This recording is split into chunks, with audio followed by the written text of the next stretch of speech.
जय हिंद साथियों, मैं हूं धनंजय धाकड़, हिंदी विशेषज्ञ। और आज मैं आपके सामने फिर से एक बार लेकर आया हूं हिंदी का इतिहास का अगला भाग यानी कि 7। यानी कि आज हम पढ़ने वाले हैं हिंदी के इतिहास को आगे और डिटेल में। तो बढ़ते हैं हम आगे। जैसा कि आप देख सकते हैं आपके सामने, यहाँ पर हमारे चैनल का नाम है next classes the future begins here. ये हमारा यूट्यूब चैनल है और इसे आप लोगों को जल्द से जल्द सब्सक्राइब करना है हमारे सभी स्टार एजुकेटर्स को देखने के लिए। यहाँ पर हम UPSC, MPPSC, SSC, bank, railway, Vyapam के कंप्लीट एग्जाम्स की तैयारी कराते हैं हमारे स्टार एजुकेटर्स के द्वारा। तो आपको बस करना यह है कि इस चैनल को सब्सक्राइब करना है, यहाँ पर हर एक वीडियो को देखना है, वॉच करना है, लाइक करना है, कमेंट करना है, शेयर करना है और बेल आइकन दबाना बिल्कुल ना भूलिएगा, क्योंकि जिससे कि अगले वीडियोस का नोटिफिकेशन आपको प्राप्त हो सकेगा। चलिए तो बढ़ते हैं आगे।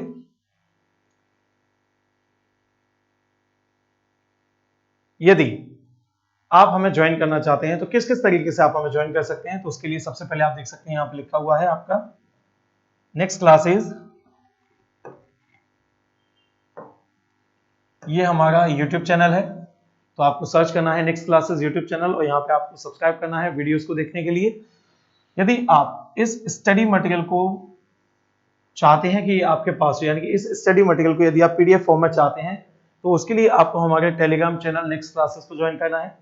आप हमें फेसबुक पे भी हमारे साथ जुड़ सकते हैं और इसके अलावा आप हमें फॉलो भी कर सकते हैं इंस्टाग्राम पर, यानी कि यहाँ पर। तो अब आप लोग समझ गए होंगे। आपको करना यह है, यूट्यूब चैनल है जो हमारा नेक्स्ट क्लासेस है, आपको सब्सक्राइब करना है। यहाँ पे हर एक वीडियो जो डाली गई है वो स्टार एजुकेटर द्वारा डाली गई है, जो अपने अपने विषय में विशेषज्ञ हैं। तो जल्द से जल्द आप इस चैनल को सब्सक्राइब कीजिए और हमें ज्वाइन कीजिए। चलिए बढ़ते हैं आगे इस चैप्टर में।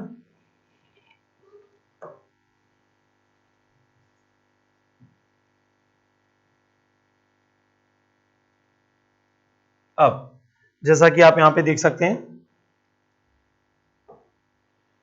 आपके सामने लिखा हुआ है बोली। अब ये बोली क्या है इसको थोड़ा समझ लेते हैं। तो जैसा कि आप देख सकते हैं, बोली वह भाषा होती है जो एक छोटे से क्षेत्र में बोली जाती है और इस बोली में साहित्य की रचना नहीं की जा सकती, क्योंकि इसका स्वयं का व्याकरण नहीं होता। तो इसके लिए मैं आपको ये बता दूं, साहित्य क्या होता है। साहित्य मतलब होता है लिटरेचर। हर भाषा का अपना अलग अलग एक साहित्य होता है ना। तो बोली हम उस भाषा को कहते हैं जो एक छोटे से क्षेत्र में बोली जाती है और इस बोली का स्वयं का व्याकरण ना होने के कारण हम इसमें साहित्य यानी कि लिटरेचर का लेखन या इसकी रचना नहीं कर सकते। तो ये होती है हमारी बोली। ये बहुत ही इंपॉर्टेंट पॉइंट यहाँ पे लिखा हुआ है कि बोली का स्वयं का व्याकरण नहीं होता है। तो आपको याद रखना है कि बोली, विभाषा, उपभाषा और भाषा, इन चारों में से किस चीज का व्याकरण नहीं होता है। तो केवल और केवल आपका किसका नहीं होता है, बोली का व्याकरण नहीं होता है। ठीक, इसको आप और आसान तरीके से ऐसे भी समझ सकते हैं, जैसे कि हम मध्य प्रदेश राज्य से बिलोंग करते हैं। यहाँ पर मध्य प्रदेश में 52 जिले हैं और इन 52 जिलों में से यदि हम किसी एक जिले को ले लेते हैं तो वो हो गया एक छोटा सा क्षेत्र। तो यदि उस छोटे से क्षेत्र में कोई भाषा बोली जाती है तो वो कहलाएगी बोली और उसमें साहित्य की रचना नहीं की जा सकती है, क्योंकि उसका जो क्षेत्र है, उसको बोलने वाले जो लोग हैं वो काफी कम है और उसका क्षेत्र जो है बहुत ही छोटा है और उस भाषा की व्याकरण भी नहीं है, तो उसमें हम साहित्य जो है नहीं लिख सकते और यही आपकी क्या कहलाती है, बोली कहलाती है। चलिए बढ़ते हैं अब आगे।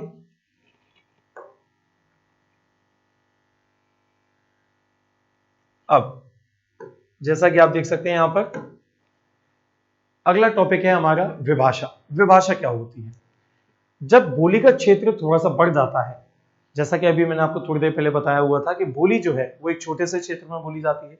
जब बोली का क्षेत्र थोड़ा सा बढ़ जाता है या एक प्रदेश में यानी कि पूरे स्टेट में बोली जाने लगती है, तो उसे कहा जाता है विभाषा। यानी कि पूरे स्टेट में जब कोई बोली बोले जाने लगती है तो वो बोली से किसका रूप धारण कर लेती है, विभाषा का रूप धारण कर लेती है। यानी कि आप ये कह सकते हैं आसान शब्दों में, बोली का जो विस्तृत रूप है वही क्या है, विभाषा है।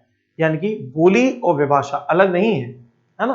बोली ही विभाषा है, बस बोली का जब क्षेत्र बढ़ जाता है तो वो विभाषा बन जाती है। जैसे कि हम बात करें अवधी भाषा की या ब्रज भाषा की या खड़ी बोली की, तो ये तीनों आपकी बोलियां तो हैं ही, साथ ही साथ ये विभाषाएं भी हैं, क्योंकि समय के साथ साथ इनका जो क्षेत्र था वो बढ़ता चला गया। तो इस तरीके से ये बोली के साथ साथ विभाषाएं भी कहलाने लगी और इनका स्वयं का व्याकरण तैयार हो गया। चलिए पढ़ते हैं आगे।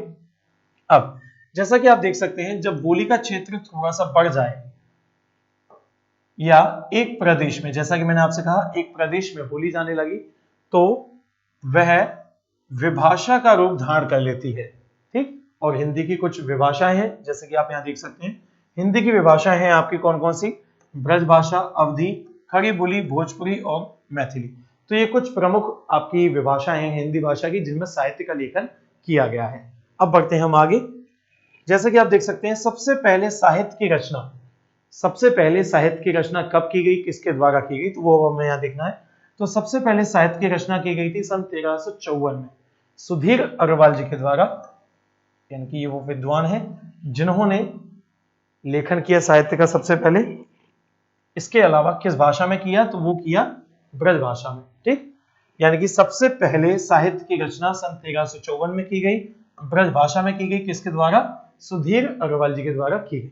इसके बाद इन्होंने लिखा क्या, तो इन्होंने जो ग्रंथ लिखा उसका नाम है प्रद्युमन चरित्र, यानी कि सन 1354 में सुधीर अग्रवाल जी ने ब्रज भाषा में सबसे पहले साहित्य कौन सा लिखा? प्रद्युमन चरित्र लिखा। इसी तरह अवधी भाषा में सन 1379 यानी कि 1379 में मुल्ला दाऊद जी के द्वारा क्या लिखा गया? चंदायन लिखा गया। चंदायन क्या है? ये भी एक ग्रंथ है आपका। ये कब लिखा गया आपका? 1379 में। किस भाषा में लिखा गया? अवधी भाषा में लिखा गया। और किसके द्वारा लिखा गया? मुल्ला दाऊद जी के द्वारा लिखा गया। ठीक, अब तो ये हो गई है आपकी यहाँ पर विभाषा पूरी, है ना। अब बढ़ते हैं हम आगे।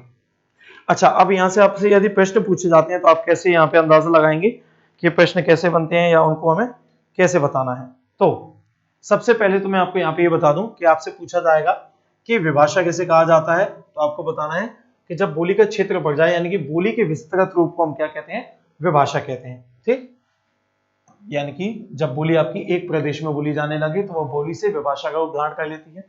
अब आपसे पूछा जाता है कि निम्नांकित में से हिंदी की विभाषाएं कौन कौन सी है, तो आपको याद रखना है ब्रज भाषा, अवधी, खड़ी बोली, भोजपुरी और मैथिली। आपको याद रखना है कि ये 5 जो है हिंदी की बोलियां भी हैं और विभाषाएं भी। इसके बाद आपसे पूछा जाता है कि सबसे पहले साहित्य कब लिखा गया, तो आपका उत्तर होगा सन 1354। किसके द्वारा लिखा गया, तो उत्तर होगा सुधीर अग्रवाल। किस भाषा में लिखा गया, तो उत्तर होगा ब्रज भाषा। क्या लिखा गया, तो प्रद्युमन चरित्र, यानी कि ये लिखा गया। ठीक, अब यदि आपसे पूछा जाता है कि अवधी भाषा में सबसे पहले साहित्य कब लिखा गया, तो आपका 1379 में लिखा गया। किसके द्वारा लिखा गया? मुल्ला दाऊद जी के द्वारा लिखा गया। क्या लिखा गया, तो आपका चंदायन लिखा गया। तो इस तरीके से जो है आपके प्रश्न पूछे जाते हैं व्यापम के द्वारा इस अध्याय से, यानी कि इस चैप्टर से। बढ़ते हैं अब आगे।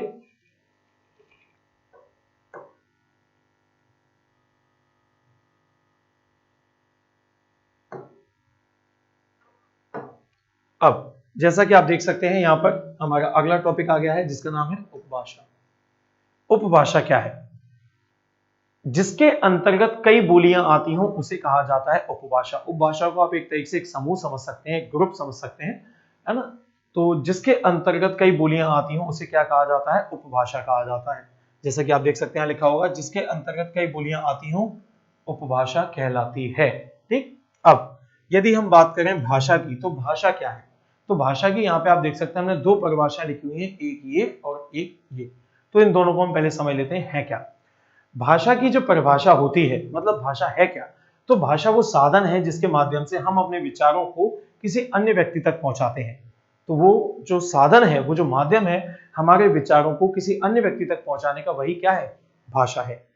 अब यदि हम इसे थोड़ा सा साहित्यिक भाषा में कहें तो इसकी परिभाषा कही जाएगी, भावों और विचारों को प्रकट करने वाले मानव मुख से निकले ध्वनि संकेतों को भाषा कहते हैं। यानी कि हमारा जो मुख है, इससे जो ध्वनि संकेत निकलते हैं जिससे हम अपने भाव और विचार प्रकट करते हैं किसी अन्य व्यक्ति के सामने, वही क्या है? भाषा है। ठीक, तो अब आप समझ गए होंगे भाषा किसे कहा जाता है। लेकिन यहाँ पे हमने एक अन्य तरीके की जो है इसकी डेफिनेशन बनाई हुई है, तो वो भी मैं आपको बताना चाहूंगा। जिसके अंतर्गत कई उपभाषाएं आती हों, जिसके अंतर्गत कई उपभाषाएं आती हों उसे क्या कहा जाता है? उसे कहा जाता है भाषा। कहने का मतलब यह है कि हिंदी भाषा को 5 उपभाषाओं में बांटा गया है और उन उपभाषाओं के अंतर्गत रखा गया है 18 बोलियों को। जैसा कि आप जानते हैं, मैंने आपको पिछले भागों में एक टेबल बताई हुई थी कि हिंदी भाषा की 5 उपभाषाएं होती हैं और 18 बोलियां होती हैं, जिसमें मैंने आपको ये भी बताया था कि किसी पुस्तक विशेष में 17 नाम दिए गए हैं आपके बोलियों के, चूंकि वास्तविकता में है कितनी आपकी 18। तो आप हमारे जितने भी भाग हैं इस अध्याय के उनको पढ़ना ना भूलिएगा, क्योंकि ये बहुत ही इंपॉर्टेंट चैप्टर है आपके व्यापम के नजरिए से या पीएससी के नजरिए से। इसमें इस अध्याय से बहुत प्रश्न पूछे जाते हैं आपके, है ना। तो चलिए बढ़ते हैं अब आगे। अब आप जान गए होंगे कि वो भाषा क्या है और भाषा क्या है, तो एक बार मैं आपको फिर से समझा देता हूँ। सबसे बड़ी होती है भाषा, उससे छोटी होती है उपभाषा, उससे छोटी होती है विभाषा, उससे छोटी होती है बोली। यानी कि सबसे पहले आती है आपकी भाषा, भाषा से छोटी होती है आपकी उपभाषा, उपभाषा से छोटी होती है आपकी विभाषा, और विभाषा से छोटी होती है आपकी बोली। तो ये आपका पूरा सीक्वेंस रहता है ना। भाषा, उपभाषा, विभाषा और बोली। हिंदी भाषा को बांटा गया है 5 उपभाषाओं में, और इन 5 उपभाषाओं के अंतर्गत आती हैं आपकी 18 बोलियां। इन 18 बोलियों में से ही कुछ बोलियां ऐसी हैं जो विभाषा के अंतर्गत भी रखी गई हैं। क्यों? क्योंकि उनका क्षेत्र थोड़ा सा बढ़ गया इसीलिए। अब आप समझ गए होंगे पूरा कि बोली क्या है, विभाषा क्या है, उपभाषा और भाषा क्या है। तो अब हम बढ़ते हैं हमारे अगले टॉपिक की ओर।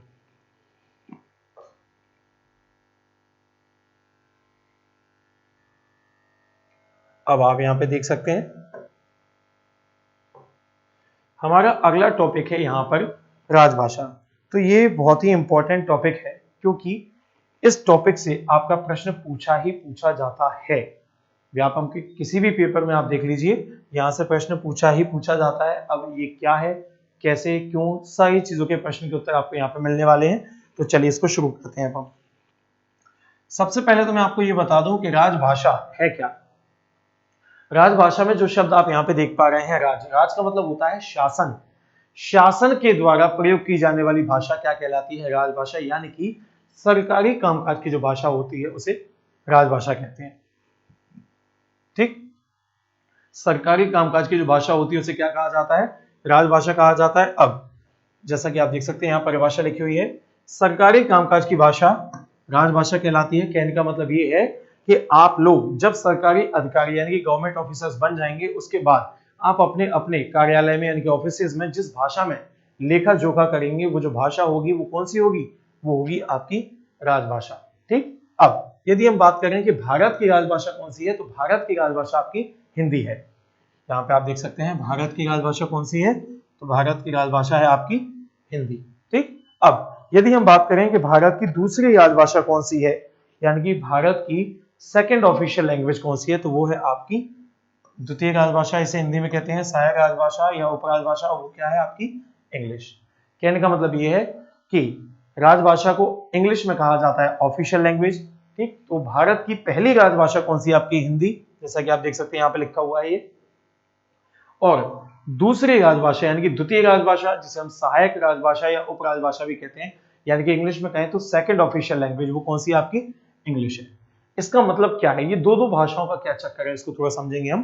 कहने का तात्पर्य सीधा सीधा इतना है कि जब हिंदी भाषा में आपका कामकाज लेखा जोखा नहीं हो पाएगा, तो उस परिस्थिति में आप अंग्रेजी भाषा का प्रयोग कर सकते हैं। यानी कि हमारे पास ऑप्शन है, यानी कि ऑप्शनल लैंग्वेज है इंग्लिश हमारे पास। जब हिंदी में हम कार्य करने में सक्षम नहीं होंगे, तो उस परिस्थिति में सरकारी कामकाज आपका अंग्रेजी भाषा में किया जा सकता है।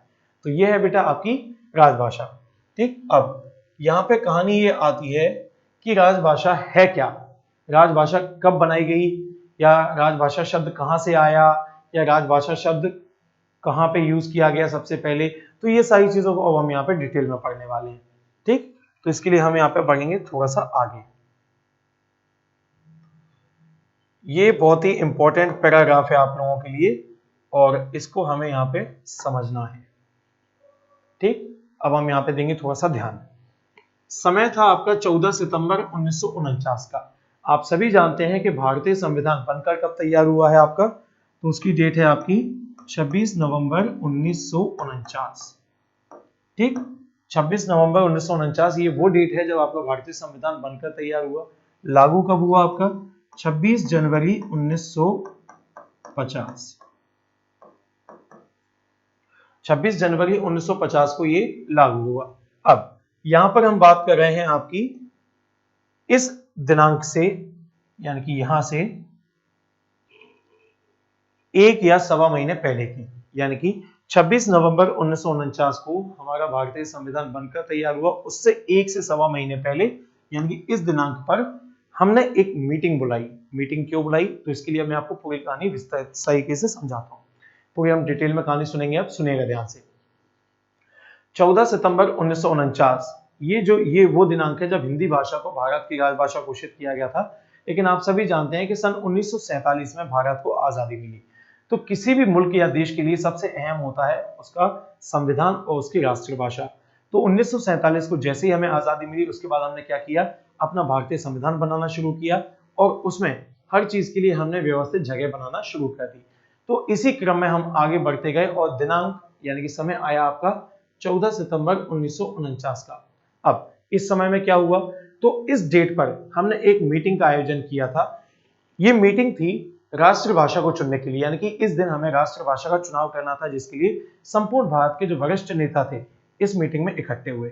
अब हुआ क्या कि उत्तर भारत और दक्षिण भारत, संपूर्ण भारत के जो वरिष्ठ नेता थे, जिनका उनके क्षेत्र में दबदबा था, जिनकी लोग सुनते थे, ऐसे सभी बड़े बड़े नेता इस मीटिंग में उपस्थित थे।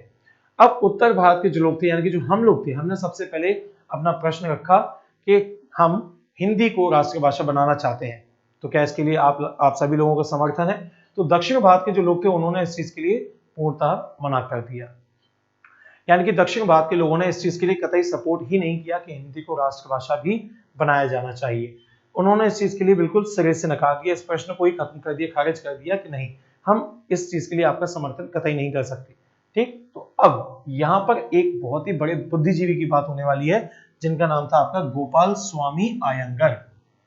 गोपाल स्वामी अयंगर ये वो विद्वान हैं जिन्होंने सही समय पर अपना मस्तिष्क का प्रयोग किया, अपनी सूझबूझ, अपने विचारों से अपना एक प्रस्ताव रखा कि यदि आप हिंदी को राष्ट्रभाषा नहीं बना सकते हैं तो इसे राजभाषा बना दीजिए।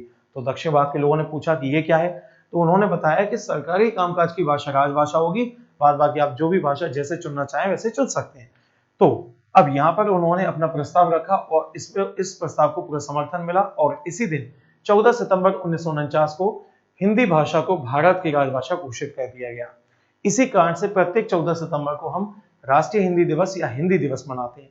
ये प्रश्न आपसे कई बार पूछा गया है व्यापम के द्वारा कि 14 सितंबर को किस दिवस के रूप में मनाया जाता है, या राष्ट्रीय हिंदी दिवस किस तिथि में मनाया जाता है, या हिंदी दिवस किस तिथि में मनाया जाता है।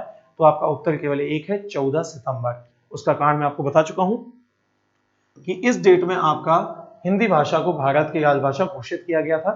एक विद्वान ने सही समय पर अपनी सूझबूझ का परिचय दिया और एक ऐसा प्रस्ताव सामने रखा दक्षिण भारत के लोगों के सामने जिसे वो ठुकरा नहीं सके, और इसी दिन हिंदी को भारत की राजभाषा के रूप में स्वीकार कर लिया गया।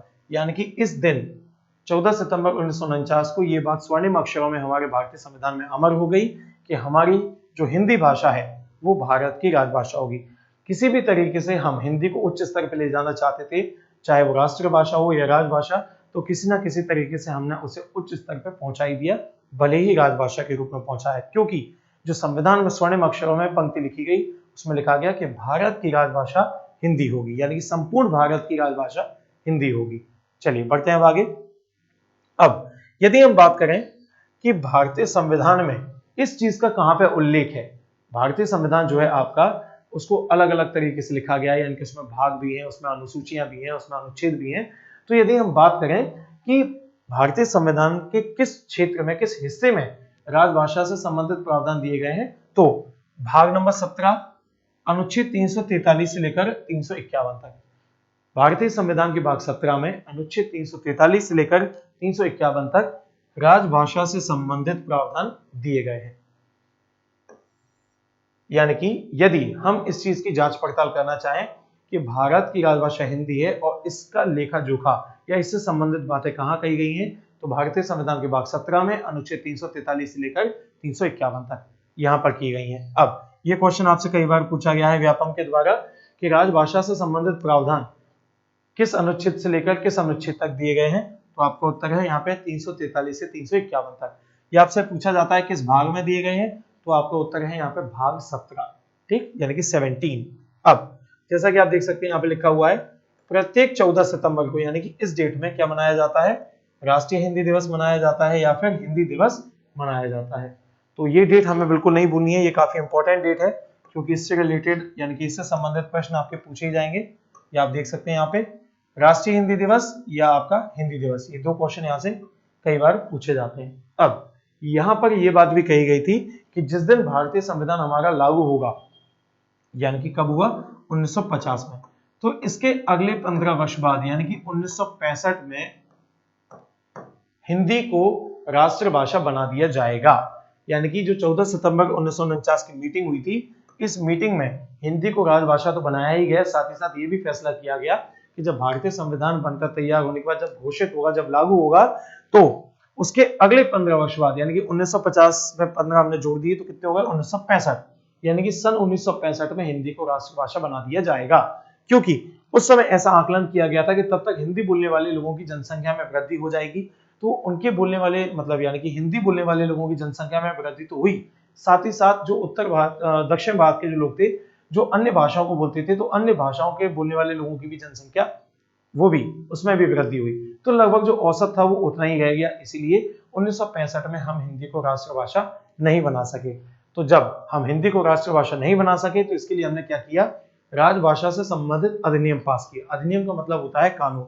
वर्तमान समय तक 2 राजभाषा अधिनियम पारित किए गए हैं, सन 1963 और 1976 में। तो ये आगे की कहानी मैं आपको आगे बताऊंगा। चलिए, अब आप यहां पे समझ गए होंगे ये पूरी कहानी क्या है। अब यहां पर हम पढ़ने वाले हैं सभी अनुच्छेदों को, वो भी डिटेल में, यानी कि किस अनुच्छेद में राजभाषा से संबंधित क्या क्या बातें कही गई हैं वो हम यहां पे समझेंगे, क्योंकि इन अनुच्छेदों से प्रश्न पूछे जाते हैं। ठीक, सबसे पहले आता है आपका अनुच्छेद 343, जिसमें आपका सबसे पहले आपका आता है अनुच्छेद 343, और अनुच्छेद 343 के पहले भाग में, चाहे आप इसे क कहें, ए कहें या वन कहें, तो 343 जो अनुच्छेद है इसके पहले भाग में कहा गया है कि भारत की राजभाषा हिंदी होगी, राष्ट्रीय लिपि देवनागरी होगी तथा अंकों का स्वरूप अंतरराष्ट्रीय स्तर का होगा। आइए देखते हैं। भारत की राजभाषा हिंदी होगी, सबसे पहली बात ये कही गई। दूसरी बात कही गई राष्ट्रीय लिपि कौन सी होगी, आपकी देवनागरी होगी, और अंकों का स्वरूप, अंक मतलब जो है आपके ये, यानी कि ये, तो जो अंक है आपके, अंकों का स्वरूप कैसा होगा, आपका अंतरराष्ट्रीय स्तर का होगा। अब इसको समझ लेते हैं है क्या। सबसे पहला प्रश्न यहां से पूछा जाता है कि भारत की राजभाषा हिंदी होगी, ये किस अनुच्छेद में कहा गया है, तो यहाँ पे आपका उत्तर होता है अनुच्छेद 343। या इसके बाद आपसे पूछा जाता है कि राष्ट्रीय लिपि कौन सी होगी, तो राष्ट्रीय लिपि कौन सी मानी गई है, आपकी देवनागरी मानी गई है। या आपसे पूछा जाता है कि अंकों का स्वरूप किस स्तर का होगा, तो अंतरराष्ट्रीय स्तर का होगा। पहली बात तो ये कि अनुच्छेद 343 से बन गया 3 क्वेश्चन। चौथा क्वेश्चन ये बनता है कि ये तीनों चीजों में से कोई भी चीज किस अनुच्छेद में कही गई है, 343 और 343 के भी पहले भाग में कही गई है। ठीक, तो इस तरीके से आपके 5 क्वेश्चन यहाँ पे इस अनुच्छेद से बन जाते हैं। अब ये पहली बात तो आप समझ ही गए होंगे, भारत की राजभाषा हिंदी है, आसान था। अब राष्ट्रीय लिपि क्या है, किसी भी चीज के आगे राष्ट्रीय भाषा या राष्ट्रीय लिपि यानी कि राष्ट्रीय शब्द तब इस्तेमाल होता है जब वो देश की सर्वाधिक जनसंख्या द्वारा इस्तेमाल की जाती हो। जैसे कि हम बात करें राष्ट्रीय भाषा की, जो कि हम बनाना चाहते थे हिंदी को, और वो क्यों नहीं बन पाई, क्योंकि देश की सर्वाधिक जनसंख्या जो है वो भारत में हिंदी भाषा को नहीं बोलती है ना, ऐसा दक्षिण भारत के लोगों का कहना था। क्योंकि यदि हम बात करें तो भारत की यदि 100% आबादी है तो उसमें सबसे ज्यादा हिंदी भाषा ही बोली जाती है। वो बात अलग है कि अभी हम 100% में से 50% के भी नीचे हैं, यानी कि वर्तमान में 43.63% लोग ऐसे हैं जो हिंदी भाषा को बोलते हैं। यदि इन्हें हम संख्याओं में विभाजित कर दें तो 52,83,47,193 लोग ऐसे हैं जो हिंदी भाषा को बोलते हैं, यानी कि 52,83,47,193 लोग ऐसे हैं जो वर्तमान में 125 करोड़ की जनसंख्या वाले देश में हिंदी भाषा को बोलते हैं। तो कायदे से यदि देखा जाए तो अभी हम 50% से ऊपर नहीं है, लेकिन फिर भी देश में सर्वाधिक जो भाषा बोली जाती है वो हिंदी भाषा ही बोली जाती है। तो यहाँ से दो चीजें सामने आती हैं कि हिंदी भाषा को जो है आपके 2 पद प्राप्त हैं, राष्ट्रीय भाषा का भी और राजभाषा का भी, लेकिन संवैधानिक तौर पर केवल हिंदी को राजभाषा की पदवी ही प्राप्त है, राष्ट्रभाषा की पदवी प्राप्त नहीं है। ठीक, तो अब यहाँ पे हम बात कर रहे थे राष्ट्रीय लिपि की। राष्ट्रीय लिपि का मतलब यहाँ पे ये है कि ऐसी लिपि जिसमें देश की सर्वाधिक भाषाओं को लिखा जाता हो। तो जैसा कि आप जानते हैं देवनागरी लिपि वो लिपि है जिसमें हिंदी भाषा के साथ साथ संस्कृत, पाली, प्राकृत, अपभ्रंश, हिंदी, मराठी, सिंधी और आपकी नेपाली, इतनी भाषाओं का लेखन इस भाषा में किया जाता है, यानी कि इस लिपि में इतनी भाषाओं का लेखन जो है किया जाता है। तो इसीलिए इसे क्या बनाया गया है, राष्ट्रीय लिपि बनाया गया है अनुच्छेद 343 के आधार पर। अब हम बात करते हैं इसमें हमारे तीसरे बिंदु पर। उससे पहले मैं थोड़ा सा इसे मिटाना चाहूंगा जिससे आप लोगों को चीजें क्लियर समझ में आए।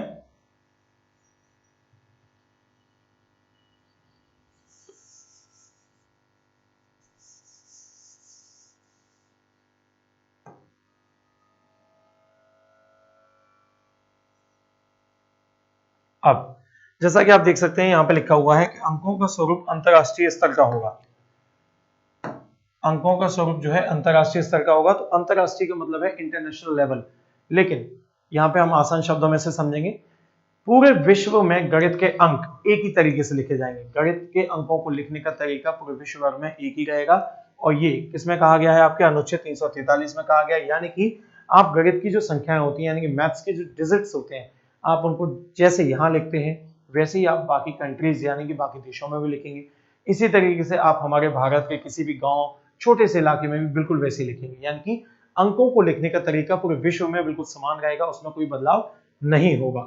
लेकिन भाषा को अलग अलग तरीके से लिखा जा सकता है, यानी कि हर भाषा को लिखने की एक अलग अलग लिपि होती है। जैसे कि मैंने कहा आपसे, संस्कृत, पाली, प्राकृत, अपभ्रंश, इसके बाद आपका जो है हिंदी, नेपाली, मराठी और सिंधी, ये कुछ भाषाएं ऐसी हैं जिन्हें देवनागरी लिपि में ही लिखा जाता है।